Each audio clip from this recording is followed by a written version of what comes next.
দর্শক বন্ধুরা নমস্কার। আপনারা দেখছেন মৃণালিনী এনএন, আমি রয়েছি রাজীব আপনাদের সাথে। আপনারা জানেন যে বাজেট অধিবেশন শুরু হয়েছে এবং এই বাজেট অধিবেশনকে কেন্দ্র করে বিধানসভার ভেতরে যে ধরনের কর্মকাণ্ড চলছে সেটা আপনারা সোশ্যাল মিডিয়ার মাধ্যমে, বিভিন্ন ইলেকট্রনিক্স চ্যানেলের মাধ্যমে, পত্রপত্রিকার মাধ্যমে আপনারা কিন্তু দেখতে পেয়েছেন এবং শুনতেও পেয়েছেন। অনেকে দাবি করছেন যে এই ধরনের অধিবেশন আমাদের ত্রিপুরা রাজ্যে আগে কখনোই পরিলক্ষিত হয়নি। প্রত্যেকটি বাজেট অধিবেশনে সরকার তাদের বাজেট যে কি হবে আগামী বর্ষের জন্য সেটা কিন্তু ওনারা সেখানে সাবমিট করে থাকেন এবং এই বাজেটের উপর আলোচনা হয়, যেখানে ট্রেজারি বেঞ্চ থাকে এবং যারা বিরোধী বেঞ্চে যারা বসেন ওনারা থাকেন। আলোচনার মাধ্যমে বাজেট পেশ হয়, সেটাই আমরা জানি, আপনারা জানেন। কিন্তু এই গত দুদিন ধরে আমরা বাজেটের যে অধিবেশন শুরু হয়েছে আমাদের ত্রিপুরা রাজ্যের বিধানসভায়, সেখানে যে ধরনের ঘটনাগুলো আমরা প্রত্যক্ষ করতে পারছি, সেখানে অনেকে চিন্তা করছেন যে ত্রিপুরা রাজ্যের সাধারণ জনগণের জন্য এই অধিবেশন এবং যেখান থেকে আমাদের অর্থনীতি, আমাদের গণতন্ত্র সেটা সুরক্ষিত হবে এই অধিবেশনের মাধ্যমে, এই বাজেট অধিবেশনের মাধ্যমে। কিন্তু আজকে আমরা এই বাজেট অধিবেশনে কি লক্ষ্য করতে পারছি? একদিকে ট্রেজারি বেঞ্চের হই হট্টগোল, বিরোধী বেঞ্চে যারা রয়েছেন ওনাদের হই হট্টগোল। এই দুই হই হট্টগোলের মধ্যে কি ধরনের নির্যাস বেরিয়ে আসবে ত্রিপুরা রাজ্যের আগামী বছরের জন্য, সেটা কিন্তু অনেকে একটা প্রশ্ন কিন্তু আজকে করা শুরু করেছেন। আমরা কি দেখতে পাচ্ছি এই অধিবেশনে?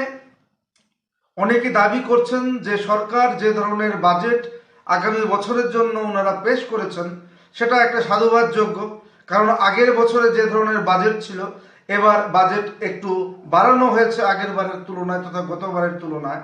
কিন্তু এখানে প্রশ্ন হচ্ছে, বিরোধী বেঞ্চে যারা রয়েছেন ওনাদের বক্তব্য হচ্ছে বাজেট বাড়ানো হয়েছে সেটা ঠিক আছে, কিন্তু বিগত বছরের যে বাজেট যেটা সরকারের পক্ষ থেকে বলা হয়েছিল এই বিধানসভা অধিবেশনের মাধ্যমে, সেখানে অনেক যে পরিকল্পনা ছিল সেগুলো এখনো বাস্তবায়িত হয়নি।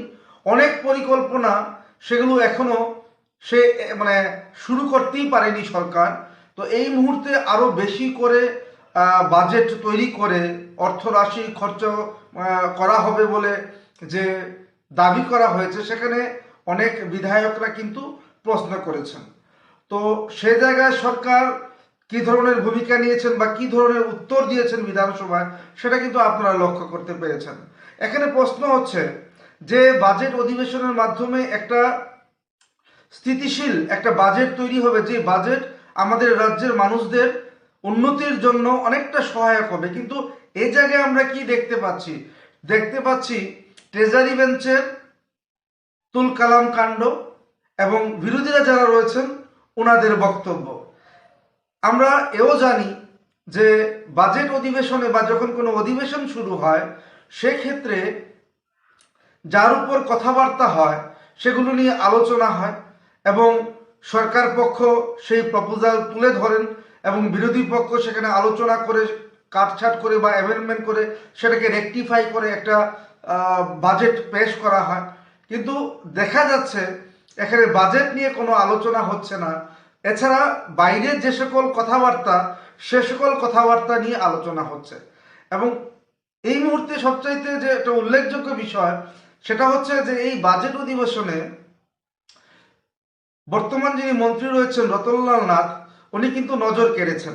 উনি কেন নজর কেড়েছেন? উনি দুই একটা কথাবার্তা বিধানসভা অধিবেশনে বলেছেন, যেগুলো অনেকে বলেছেন যে উনি আনপার্লামেন্টারি ল্যাঙ্গুয়েজ ইউজ করেছেন।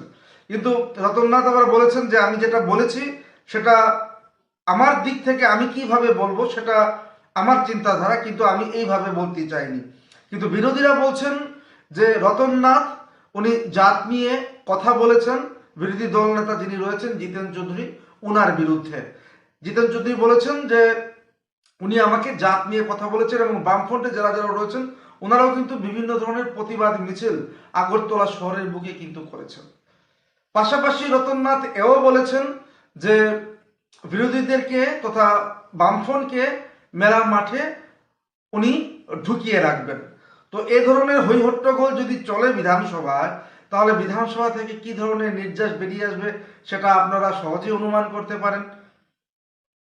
পাশাপাশি সেখানে 10,323 নিয়ে কথা হয়েছে।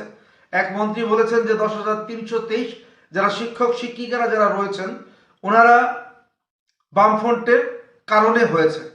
সেখানে বিরোধী পক্ষের যারা রয়েছেন ওনারাও বক্তব্য রেখেছেন। একটা সময় দেখা গেছে বর্তমান সময়ে যারা মন্ত্রী রয়েছেন ওনারাই বলেছেন যে সবাইকে নিয়ে আলোচনা করে এই 10,323-এর যে সমস্যা সেটা কিভাবে সমাধান করা যায় এই সকল বিষয় কিন্তু আলোচনায় আসছে না। এখন দোষারোপের পালা চলছে। ট্রেজারি বেঞ্চ বলছে যে বিরোধীদের কারণে এই 10,323 সমস্যা তৈরি হয়েছে। ট্রেজারি আর বিরোধী বেঞ্চ বলছে যে আপনারা নির্বাচনে 2018 সালে নির্বাচনের আগে আপনারা প্রতিশ্রুতি দিয়েছিলেন যে আপনারা আইনকে মান্যতা দিয়ে কিছু একটা করবেন তাদের জন্য, কিন্তু সেটা কিন্তু এখনো পর্যন্ত হলো না। এবং 10,323 যারা রয়েছেন ওনারা কিন্তু এখনো ডিপ্রাইভ রয়েছেন। কিন্তু ওনাদের দুঃখ হচ্ছে আমরা এখনো পর্যন্ত টার্মিনেশন লেটার হাতে পাইনি। এগুলো কিন্তু আলোচনার বিষয় হতে পারতো বিধানসভাতে। অনেকে যারা রাজনৈতিক বিশ্লেষকরা যারা রয়েছেন ওনারা কিন্তু দাবি করছেন, কিন্তু এগুলো কিন্তু আলোচনা হচ্ছে না। আলোচনা কি হচ্ছে যে 2023 যে শিক্ষক শিক্ষিকারা রয়েছেন তাদের এই যে সৃষ্ট যে সমস্যা সেটা কার জন্য হচ্ছে।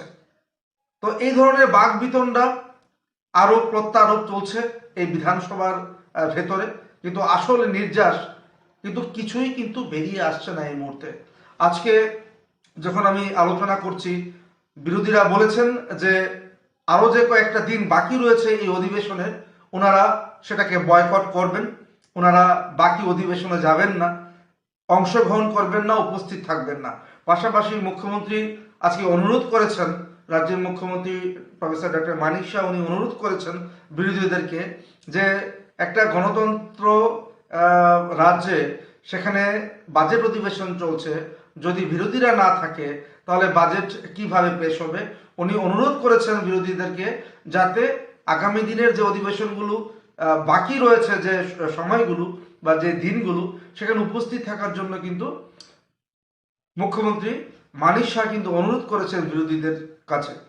কিন্তু এখন প্রশ্ন হচ্ছে দর্শক বন্ধুরা, যে বিষয়টা সবচেয়ে একটা উল্লেখযোগ্য বিষয়, মন্ত্রী রতননাথ বলেছেন যে আমি জাতি নিয়ে কথা বলেছি ঠিক আছে, কিন্তু সেটা আমি উপজাতি বা জনজাতিদের নিয়ে বলিনি, আমি বলেছি সিপিএম এর জাতকে নিয়ে।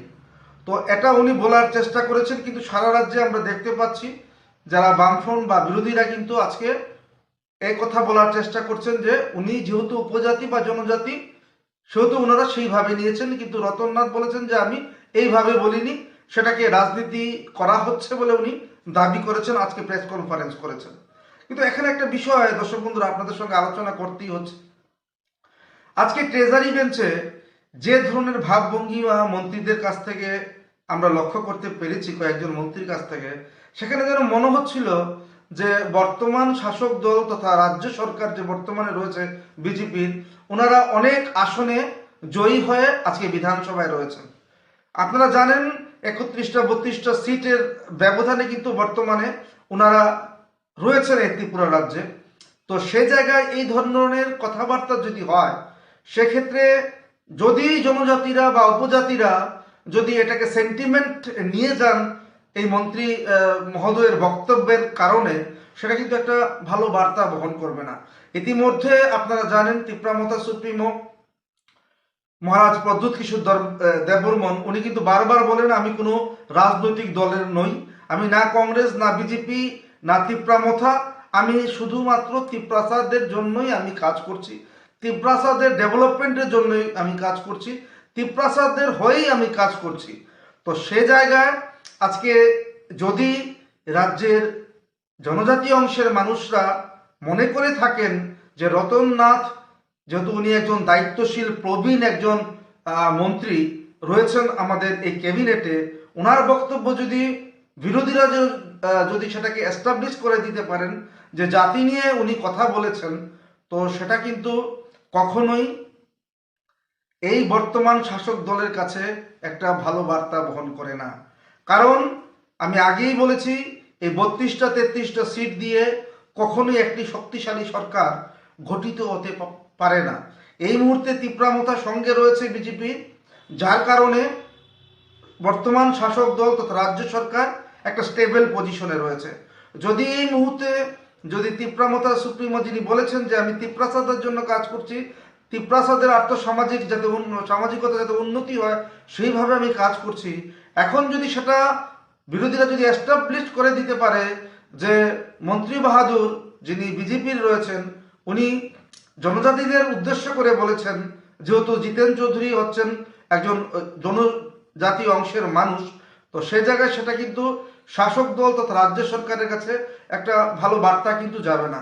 এই ধরনের কথাবার্তা দেখা যেতে পারে ছোট একটা আকারে ধারণ করেছে, সেটা কিন্তু ভবিষ্যতে একটা বড় আকারও ধারণ করতে পারে দর্শক বন্ধুরা, সেটা আপনারা ভালো করেই জানেন। আর যেহেতু রতনলাল নাথ একজন অভিজ্ঞ 25 বছরের বিধায়ক, ওনার অভিজ্ঞতা রয়েছে প্রচুর, উনি কয়েকটা বছর কয়েকটা টার্ম উনি বিধানসভায় বিরোধী দলের বা বিরোধী নেতা দায়িত্বে কিন্তু উনি ছিলেন, উনি জানেন এই ধরনের কথাবার্তা যদি উনি করে থাকেন বা যেটা উনি বলছেন উনি করেননি এইভাবে, কিন্তু যারা বিরোধীরা এস্টাবলিশ করার চেষ্টা করছে যে এটা জাতি উদ্দেশ্যেই মানে কোনো জাতিকে টার্গেট করেই রতননাথ এই ধরনের কথাবার্তা বলেছেন, তাহলে আপনারা বুঝতে পারেন যে এই মুহূর্তে শাসক দলের অবস্থা কোন জায়গায় গিয়ে দাঁড়াবে।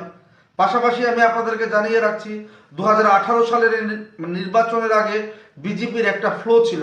সে সময় বিপ্লব কুমার দেবের নেতৃত্বে আমরা লক্ষ্য করতে পেরেছি বিজেপি 1.5%, আমি পঞ্চায়েত ছেড়ে দিলাম, বিধানসভার যে রয়েছে সেই বিধানসভার যে মানে নির্বাচনের যে অ্যাসেসমেন্ট রয়েছে সেই অ্যাসেসমেন্ট অনুযায়ী 1.5 থেকে বিজেপি 2018 সালে প্রায় 43% ভোটের রেশিওতে ক্ষমতার মসনদে কিন্তু সে সময় বসেছিল এবং সংখ্যাগরিষ্ঠতা অর্জন করেছিল 2018 সালে এই বিজেপি, এবং আইপিএফটিকে নিয়ে ওনারা কিন্তু ক্ষমতায় ছিলেন। এবার প্রশ্ন হচ্ছে, এবার 2023 সালে যে নির্বাচনে গেছে, এবার দেখা গেছে যে সেই রেশিও কিন্তু কমে দাঁড়িয়েছে প্রায় 38 থেকে 39%।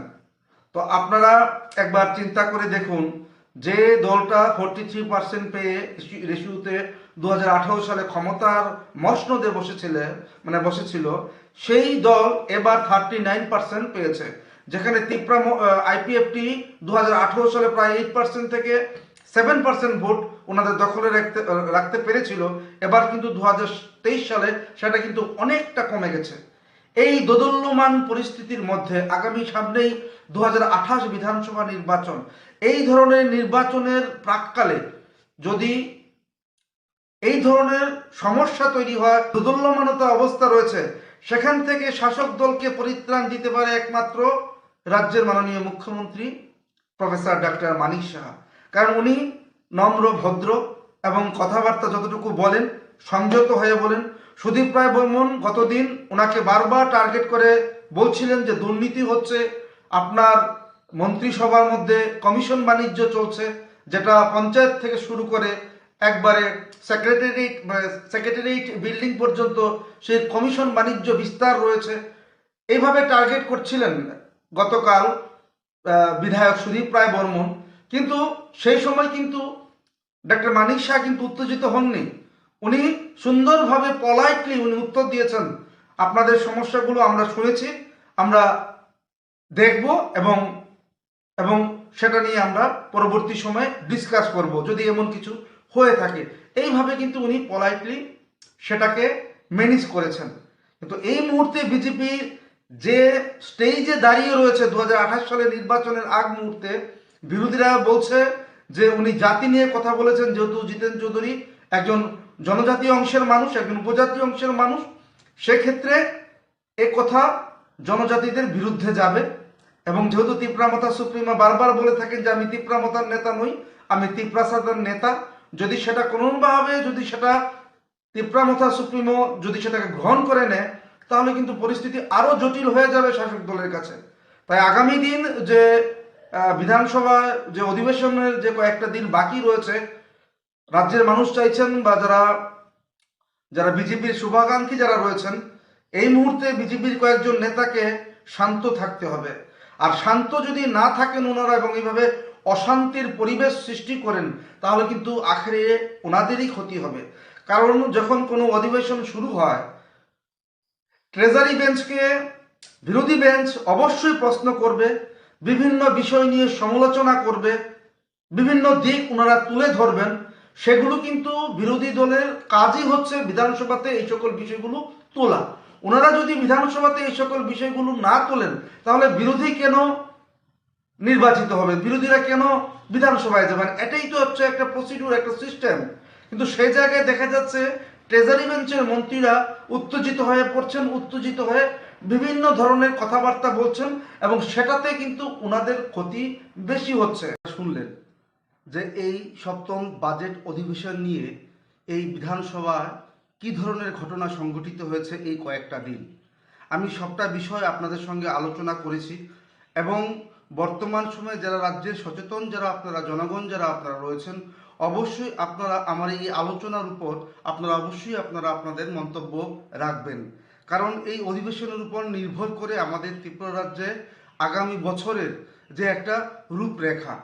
দর্শক বন্ধুরা, আমি আমার আলোচনা এখানে শেষ করছি, কিন্তু আবারও একবার অনুরোধ করব আপনাদের কাছে, আমার এই আলোচনা আপনাদের কেমন লেগেছে। যদি কোথাও কোনো ধরনের ত্রুটি থেকে থাকে, অবশ্যই আপনারা আপনাদের কমেন্ট বক্সে আপনাদের মন্তব্য জানাবেন এবং পরবর্তী সময়ে কি ধরনের ঘটনা নিয়ে আমি আপনাদের সামনে আলোচনা করতে পারি, সে বিষয়েও আপনারা আপনাদের মন্তব্য জানাবেন। এই আশা রেখে আজকে আমার এই আলোচনা আমি এখানে শেষ করছি দর্শক বন্ধুরা।